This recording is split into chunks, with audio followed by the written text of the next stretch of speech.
حضرت صدر الافاضل علیہ رحمہ تحریر فرماتے ہیں کہ ابن سعد نے عمران بن عبداللہ رضی اللہ تعالی عنہما سے روایت کی کہ کسی نے حضرت امام حسن رضی اللہ تعالی عنہ کو خواب میں دیکھا کہ آپ کی دونوں آنکھوں کے درمیان قل هو اللہ احد لکھی ہوئی ہے۔ آپ کے اہل بیت میں اس سے بہت خوشی ہوئی، لیکن جب یہ خواب حضرت سعید بن مسیب رضی اللہ تعالی عنہ کے سامنے بیان کیا گیا تو انہوں نے فرمایا کہ اگر آپ کا یہ خواب سچا ہے تو حضرت امام حسن رضی اللہ تعالی عنہ کی عمر کے چند ہی دن رہ گئے ہیں۔ یہ تعبیر صحیح ثابت ہوئی اور بہت قریب زمانے میں آپ کو زہر دیا گیا۔ ایک مرتبہ حضرت امام حسن رضی اللہ تعالی عنہ کو شہد میں ملا کر زہر دیا گیا، دوسری مرتبہ آپ کو کھجور میں ملا کر زہر دیا گیا۔ کھجور کھاتے ہی آپ کو سخت گھبراہٹ ہوئی۔ اپنے بھائی حضرت امام حسین رضی اللہ تعالی عنہ کے مکان پر تشریف لائے اور رات بھر بے قرار رہے۔ صبح ہوتے ہی اپنے نانا جان رسول اللہ صلی اللہ علیہ وسلم کے روضہ اطہر پر حاضر ہوئے اور شفا کی التجا کی تو اللہ تعالیٰ نے آپ کو شفا عطا فرمائی۔ اسی طرح 5 مرتبہ آپ کو زہر ہلاہل دیا گیا اور آپ اپنے نانا جان شافی نافی رسول اللہ صلی اللہ علیہ وسلم کی بارگاہ اقدس میں حاضر ہوتے اور زہر کا اثر ختم ہو جاتا تھا، لیکن چھٹی بار ہیرے کی کنی پسی ہوئی آپ کے پینے کی پانی کی سراہی میں ڈال دی گئی، جس کا پانی پیتے ہی ایسا معلوم ہوا کہ حلق سے ناف تک کٹ گیا اور قلب و جگر کے ٹکڑے ٹکڑے کٹ کٹ کر زمین پر گرنے لگے۔ جب حالت زیادہ نازک ہوئی اور زندگی کی امیدیں نہ رہیں، وصال شریف کے قریب آپ کی خدمت میں آپ کے پیارے بھائی حضرت امام حسین رضی اللہ تعالی عنہ حاضر ہوئے اور دریافت کیا کہ آپ کو زہر کس نے دیا ہے۔ آپ نے فرمایا نام معلوم کر کے کیا کرو گے؟ حضرت امام حسین رضی اللہ تعالی عنہ نے کہا میں اس کو قتل کروں گا۔ آپ نے فرمایا جس کے بارے میں میرا گمان ہے اگر حقیقت میں وہی زہر دینے والا ہے تو خدائے تعالی بہتر بدلہ لینے والا ہے اور اس کی پکڑ بہت مضبوط ہے، اور اگر میرا گمان غلط ہے تو میں نہیں چاہتا کہ میری وجہ سے کوئی بے گناہ قتل کیا جائے۔ حضرت امام حسن رضی اللہ تعالی عنہ کی کرامت اور منزلت کیسی بلند ہے کہ آپ سخت تکلیف میں مبتلا ہیں، آتے کٹ کٹ کر نکل رہی ہیں، نزا کی حالت میں ہیں، مگر انصاف کا بادشاہ اس وقت بھی اپنی عدالت و انصاف کا نہ مٹنے والا نقشہ صفحہ تاریخ پر ثابت فرماتا ہے۔ اس کی احتیاط اجازت نہیں دیتی کہ جس طرح گمان ہے اس کا نام بھی لیا جائے۔ وصال کے قریب حضرت امام حسین رضی اللہ تعالی عنہ نے دیکھا کہ برادر معظم حضرت امام حسن رضی اللہ تعالی عنہ کو بے چینی اور بے قراری بہت زیادہ ہے، تو تسلی دیتے ہوئے عرض کیا اے برادر محترم، یہ بے چینی اور بے قراری کیسی ہے؟ آپ تو اپنے نانا جان رسول اللہ صلی اللہ علیہ وسلم، اپنے بابا جان حضرت علی رضی اللہ تعالی عنہ، اپنی نانی جان سیدہ خدیجۃ الکبریٰ اور امی جان سیدہ فاطمہ اور اپنے چچا حضرت حمزہ اور حضرت جعفر اور اپنے ماموں حضرت قاسم حضرت عبداللہ حضرت ابراہیم رضی اللہ تعالی عنہم کے پاس جا رہے ہیں اور ان سے ملاقات کریں گے۔ وقت وصال آپ کی عمر شریف 45 سال 6 ماہ چند روز کی تھی۔ آپ نے 5 ربیع الاول شریف 49 ہجری میں مدینہ منورہ میں وصال فرمایا اور جنت البقیع میں حضرت سیدہ فاطمہ رضی اللہ تعالی عنہا کے پہلو میں مدفون ہوئے۔ انا للہ و انا الیہ راجعون۔ حضرت امام حسن رضی اللہ تعالی عنہ اس قدر ہر دل عزیز اور امت کو پیارے تھے کہ آپ کے وصال پر صرف مدینہ منورہ ہی نہیں پورا عالم اسلام سوگوار ہو گیا تھا۔ مدینہ منورہ میں صف ماتم بچھی ہوئی تھی، بازار بند ہو گئے تھے، گلیوں میں سناٹا چھا گیا تھا، معمولات زندگی معطل ہو گئے تھے۔ آپ کی نماز جنازہ میں لوگوں کی کثرت کا یہ عالم تھا کہ ثعلبہ بن مالک جو حضرت امام حسن رضی اللہ تعالی عنہ کی نماز جنازہ میں شریک تھے، ان کا بیان ہے کہ میں نے جنت البقیع میں اتنا عظیم ازدحام نہ دیکھا کہ اگر سوئی پھینکی جاتی تو زمین پر نہیں بلکہ کسی کے سر پر گرتی۔ حضرت ابو ہریرہ رضی اللہ تعالی عنہ پر حضرت امام حسن رضی اللہ تعالی عنہ کے وصال شریف کا یہ اثر تھا کہ وہ مسجد میں نالہ و زاری کرتے اور بآواز بلند پکار پکار کر کہتے آج خوب رو لو کہ رسول اللہ صلی اللہ علیہ وسلم کا محبوب دنیا سے چلا گیا۔ اعلیٰ حضرت فرماتے ہیں کیا بات رضا اس چمنستان کرم کی، زہراں ہے کلی جس میں حسن اور حسین پھول، تیری نسل پاک میں ہے بچہ بچہ نور کا، تو ہے عین نور تیرا سب گھرانہ نور کا۔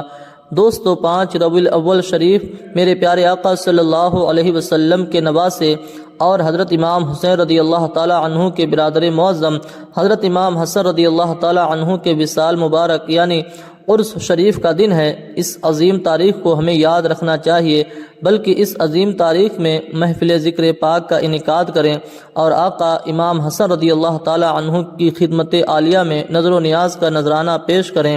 اللہ تعالی حضرت امام حسن رضی اللہ تعالی عنہ کے سچے غلاموں میں قبول فرمائے اور آپ کا صدقہ ہم سب کو عطا فرمائے۔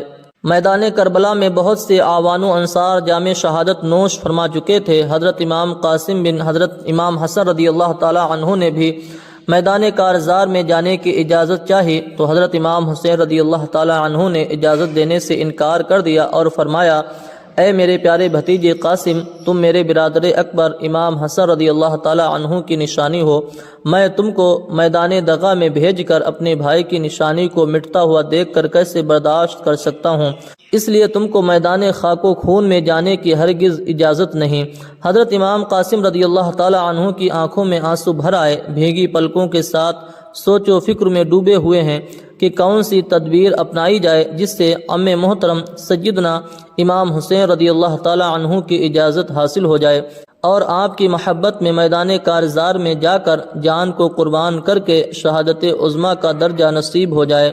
روضۃ الشہداء میں ہے کہ حضرت امام قاسم رضی اللہ تعالی عنہ کو اپنے والد گرامی حضرت امام حسن رضی اللہ تعالی عنہ کی ایک وصیت یاد آتی ہے کہ میرے والد گرامی نے ایک تعویذ میرے بازو پر باندھا تھا اور وصیت کی تھی کہ جس وقت تمہارے لیے سب سے مشکل وقت آئے اور چاروں طرف رنج و غم کا ماحول ہو تو اس وقت اس تعویذ کو کھول کر پڑھ لینا، تمہاری مشکل آسان ہو جائے گی۔ حضرت امام قاسم رضی اللہ تعالی عنہ نے سوچا کہ اس وقت سے زیادہ مشکل وقت کبھی نہیں آئے گا کہ پیارے نانا جان کا شہزادہ میرا چاچا دشمنوں کے نرغے میں ہے اور میں اپنی جان بچا کر چلا جاؤں، یہ وقت میرے لیے بہت مشکل کی گھڑی ہے۔ حضرت امام قاسم رضی اللہ تعالی عنہ نے اس تعویذ کو بازو سے اتارا اور اسے کھول کر پڑھا تو وہ تعویذ حقیقت میں وصیت نامہ تھا کہ اے قاسم، میں تم کو وصیت کرتا ہوں کہ تمہارے چاچا جان حضرت امام حسین رضی اللہ تعالی عنہ کو دیکھنا کہ میدان کربلا میں شامی دغابازوں اور کوفی بے وفاؤں کے نرغے میں گھرے ہوئے ہیں تو ان کے قدموں پر اپنا سر قربان کرنے اور اپنی جان ان پر فدا کرنے سے ہرگز باز نہ رہنا، اگرچہ وہ تم کو میدان کارزار میں جانے سے روکیں گے مگر تم جنگ میں جانے کی اجازت لینے میں خوب کوشش کرنا، کیونکہ حضرت امام حسین رضی اللہ تعالی عنہ پر جان قربان کرنا شہادت کے دروازوں کی کنجی ہے اور بزرگی و نیکی حاصل ہونے کا وسیلہ ہے۔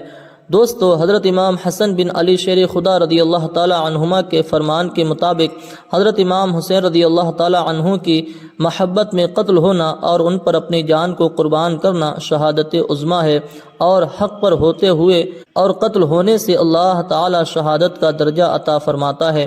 اچھی طرح یہ بات ثابت ہو گئی کہ کربلا میں حضرت امام حسین رضی اللہ تعالی عنہ حق پر تھے۔ اب وہ لوگ جو ہمارے آقا صلی اللہ علیہ وسلم کے بارے میں غلط نظریہ رکھتے ہیں اور کہتے ہیں کہ یزید حق پر تھا اور امام حسین رضی اللہ تعالی عنہ حق پر نہیں تھے، یہ نظریہ باطل اور سراسر جھوٹ ہے۔ ایسے یزید کے حامیوں کا حشر بروز قیامت یزید کے ساتھ ہوگا۔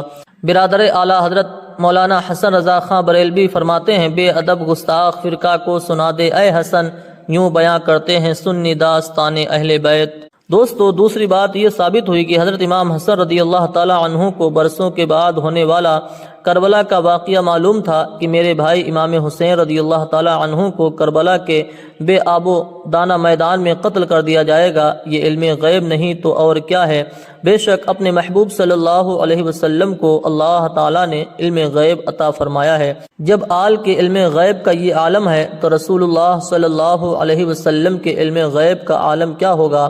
اعلیٰ حضرت فرماتے ہیں، اور کوئی غیب کیا تم سے نیہا ہو بھلا، جب نہ خدا ہی چھپا تم پہ کروڑوں درود۔